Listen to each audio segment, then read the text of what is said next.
오늘은 아모스를 우리가 함께 읽었습니다. 아모스는 우리 북왕국 여로보암 2세 왕이 활동하던 때의 선지자입니다.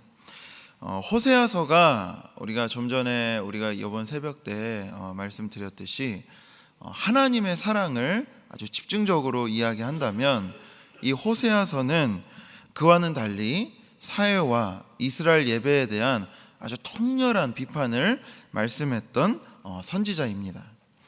아마 이미 우리 교회는 배우한 위임 목사님께서 수요일마다 강의하신 베다니반을 통해서 잘 알고 계시고 잘 배웠습니다. 특별히 이 빈부격차가 매우 심해진 북이스라엘에 가난하고 소외된 사람들을 위한 관심과 배려가 매우 시급하다라는 것을 전하고 있었죠. 우리가 읽은 이 5장의 말씀은 아모스서의 이 핵심 요절을 포함하고 있는데요. 오늘 이 말씀을 통해서 아모스가 전하는 말씀하는 정의가 무엇인지를 우리가 두 가지로 요약해서 같이 나누어 보고 또 이것을 통해서 우리가 주님과 깊은 교제로 나아가는 시간 되시기를 바랍니다. 첫 번째는 정의는 하나님을 찾는 일입니다 라는 것입니다.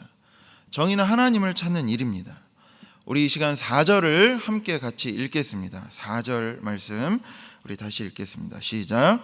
여호와께서 이스라엘 족속에게 이와 같이 말씀하시기를 너희는 나를 찾으라 그리하면 살리라. 아멘. 하나님을 찾아야 산다라고 말씀합니다. 이스라엘이 하나님을 찾아야 됩니다. 이어서 5절에 보면은요, 여러 지명들이 나오는데요. 그 지명들은 뭐냐면 베델은 야곱이 하나님을 만난 곳이기도 하고 여로보암 1세가 성소를 세운 곳이기도 합니다. 거기서 예배를 드렸죠. 그 다음에 길갈은 가나안 정복 시대와 사사 시대에서 아주 중요한 위치였고요. 또한 부엘세바도 아브라함과 이삭과 야곱이 관련이 있는 아주 이스라엘에게 있어서는 중요한 지명, 즉 축복을 상징하는 지명이었습니다. 그러나 지금은 더 이상 그런 역할을 기대할 수 없다라고 말합니다. 하나님이 그것을 찾지 말랍니다. 그것을 찾지 말라라는 이유는 뭐냐면 내가 거기에 없다라는 거예요.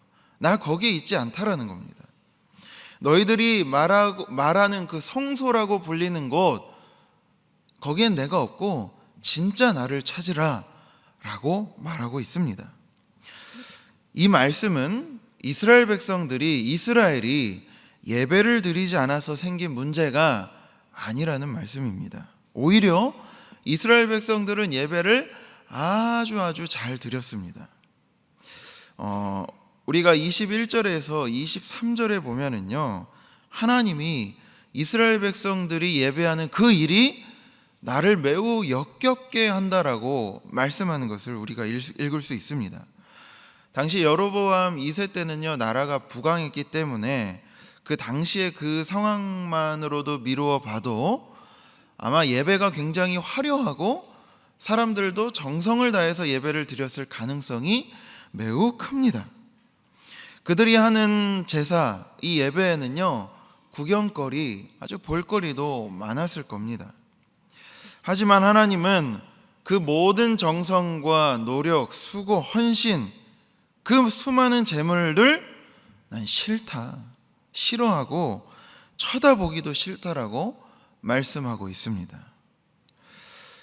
또한 이것을 잘 알 수 있는 말씀이 아모스서 7장에도 나오는데요. 이 7장은 특별히 아모스 선지자와 아마샤라고 하는 그 당시에 제사장과의 대결의 구도가 나옵니다. 그런데 이 아마샤는 제사장이었음에도 불구하고 그렇게 극도로 타락해 있는 이스라엘에 대한 하나님의 마음을 전혀 느끼지 못했습니다. 아마샤는 이 제사장이었지만 아마도 그 타락한 이스라엘과 결탁하여 종교 권력이 주는 그 묘한 맛에 도취되어 있었습니다. 얼마나 이 오죽했으면 하나님이 목자이자 뽕나무를 재배했던 아모스에게까지 야, 네가 가서 하나님 내 마음 좀 전해라 라고 말씀하셨겠습니까? 얼마나 그 당시에 제사장이 없으면 아모스에게 그런 일을 맡기셨겠냐는 말입니다. 이 말은 제사장이 집례하는 그 예배가 아주 심각하게 타락되어 있었다라는 것을 우리에게 알려줍니다. 그들이 하나님을 예배한다고 하면서도 자기 욕심을 만족시켜줄 우상을 섬겼던 것이나 다름이 없었습니다. 하나님을 예배하지만 하나님을 찾기보다 자기 자신을 만족시켜줄, 자기 탐욕을 채워줄 우상을 섬겼던 것입니다. 그리고 이스라엘 백성들도 그런 제사장들이 드리는 예배에 열광을 하고 그 길을 따라갔습니다. 마찬가지로 우리도 예배에 잘 나온다고 해서, 예배에 빠지지 않는다고 해서 하나님을 찾는 것이 아닙니다. 모든 예배에 다 잘 나와도 우리는 하나님을 찾지 않을 수 있다라는 말입니다. 만일 우리가 드리는 이 예배 행위가 하나님에게 초점이 맞춰져 있지 않고 내 개인의 욕심, 내 개인적인 삶의 범주에만 머무른다면 우리가 드리는 예배를 점검해 볼 필요가 있습니다. 예배 드리는 내 태도를 진지하게 돌아보아야 한다는 겁니다. 아모스가 우리에게 알려주는 이 정의의 첫 번째는 바로 하나님을 찾으라 라는 말씀입니다. 이 말씀처럼 우리 모두가 다 내 개인의 내면을 잘 살피고 진실로 하나님을 찾는 복된 시간 되시기를 주님의 이름으로 축원드립니다. 우리 두 번째는 가난하고 힘없는 사람을 세워주는 일이 정의입니다. 가난하고 힘없는 연약한 사람들을 세워주는 것이 정의다라고 오늘 아모스서는 이야기하고 있습니다. 우리 11절 12절을 함께 읽겠습니다. 11절 12절입니다. 시작. 너희가 힘없는 자를 밟고 그에게서 미래 부당한 세를 거두었은즉 너희가 비록 다듬은 돌로 집을 건축하였으나 거기 거주하지 못할 것이요 아름다운 포도원을 가꾸었으나 그 포도주를 마시지 못하리라. 너희의 허물이 많고 죄악이 무거움을 내가 아노라. 너희는 의인을 학대하며 뇌물을 받고 성문에서 가난한 자를 억울하게 하는 자로다. 아멘. 즉 이 당시에 이스라엘의 지도자들 혹은 또 백성들이 그렇게 예배를 잘 드리면서 했던 일이 무엇이냐면 가난한 자를 억압하고 착취하고 힘없는 자 밟아서 못 일어나게 만들고, 그리고 뭐예요? 재판할 때 뇌물을 받아서 무결한 사람, 죄가 없는 사람을 누명을 씌우고 죄가 있게 만들어서 형을 살게 하고 때로는 죽이고, 가난한 자의 판결을 더욱더욱 불리하게 만드는 일이 이 당시 하나님을 그렇게 믿고 따르며 섬긴다고 하던 이스라엘 백성들이 하던 일이었습니다. 하나님의 자녀이자 백성이면 권리만 누리는 게 아니라 그에 상응하는, 그에 따르는 의무가 따라오게 되어 있습니다. 그런데 이스라엘은 그 의무를 스스로 저버렸습니다. 만일 이 땅의 한국 교회가, 우리 신일교회가 성도 한 사람 한 사람들이 하나님의 자녀라는 정체성에만 머무르고 우리들이 마땅히 짊어가야 할 의무들, 하나님께서 우리에게 말씀하신 이것들 행하지 않으면 아마 하나님이 우리의 예배도 매우 역겹다라고 손살에 치며 매우 싫어하실 겁니다. 하나님은 우리가 예배를 잘 드리는 것이 우리가 우리의 이웃을 어떻게 대하느냐에 따라서 완성될 거라고 말씀하고 있는 것입니다.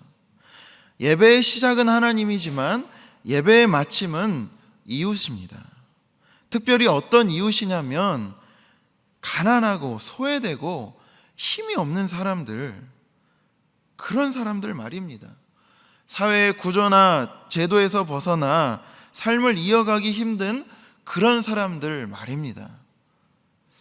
혹은 그런 사람들이 우리 주변에 잘 안 보인다라고 생각할 수 있습니다.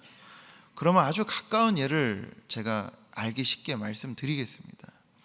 저는 목사로서 우리 신일교회에 재직하고 섬기고 있습니다. 섬기고 있는데 만약에 제가 성도들 혹은 연약한 사람들 혹은 새가족들, 아니 더 가까이는 우리 교회 직원들, 청소하시는 분들, 그런 분들을 제가 목사라고 해서 막 야야 거리면서 그거 말고 저거 막 손가락으로 막 계속 지시하고 그런다면 여러분들이 저를 어떻게 생각하시겠습니까? 아마 여러분들부터가 제가 드리는 찬양, 제가 하는 이 말씀 속에서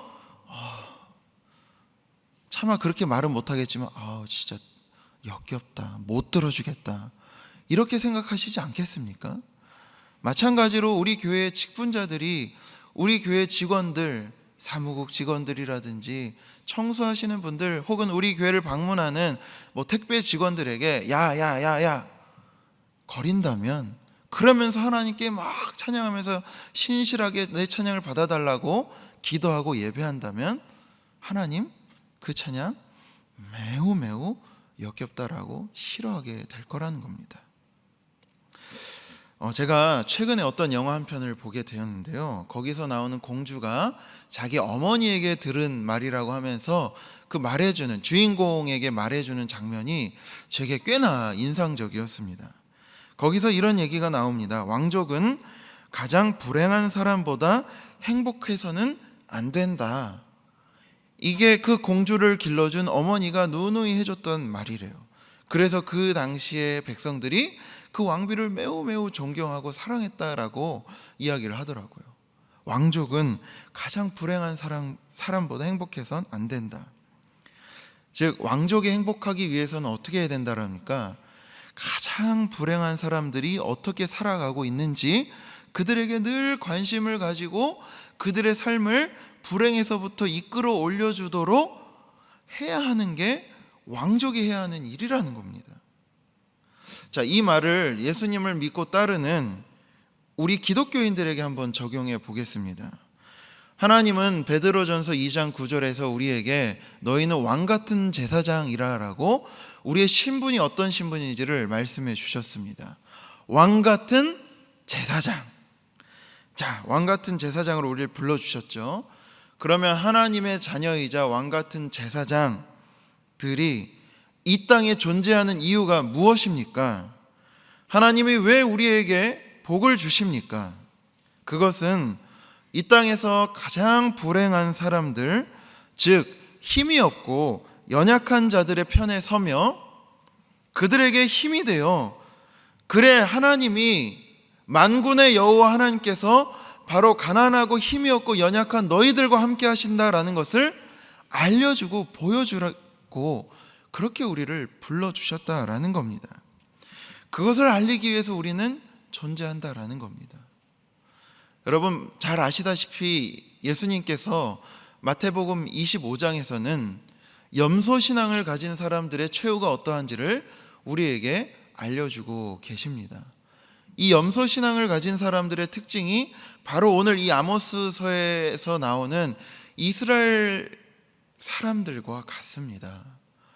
이 염소신앙을 가진 사람들이 어떠합니까? 아니 내가 그렇게 예배도 잘 드리고 힘이 없고 연약한 사람들을 다 잘 도와주었는데 아니 하나님 그게 무슨 말입니까? 그게 무슨 말입니까? 라고 하나님께 뻔뻔하게 되묻는 장면입니다. 그런데 그들의 최후는 어떻습니까? 우리가 잘 아시다시피 나는 너를 모른다. 나는 너를 모른다라고 하는 말씀이었습니다. 자, 우리가 드리는 이 예배, 그리고 우리가 매일매일 걸어가야 하는 그 삶, 일상들, 우리가 드리는 이 모든 정성과 헌신이 훗날 하나님이 정말 기뻐 받으시는 삶의 예배가 되기 위해서는 어떻게 해야 한다는 겁니까? 하나님이 인정하시고 기억하게 하시는 그 사람은 대체 어떤 사람입니까? 우리가 어떻게 해야만 하나님이 모른 척하지 않으시고 나를 인정하시면서 그 넓으신 품으로 기꺼이 나를 받아주시겠냐는 말입니다. 오늘 아모스서를 기억하시기 바랍니다. 아모스서에 따르면 이 땅에 하나님의 정의를 바로 세우는 일입니다.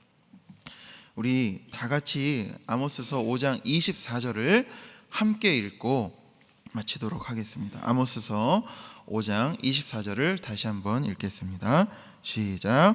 오직 정의를 물같이 공의를 마르지 않는 강같이 흐르게 할지어다.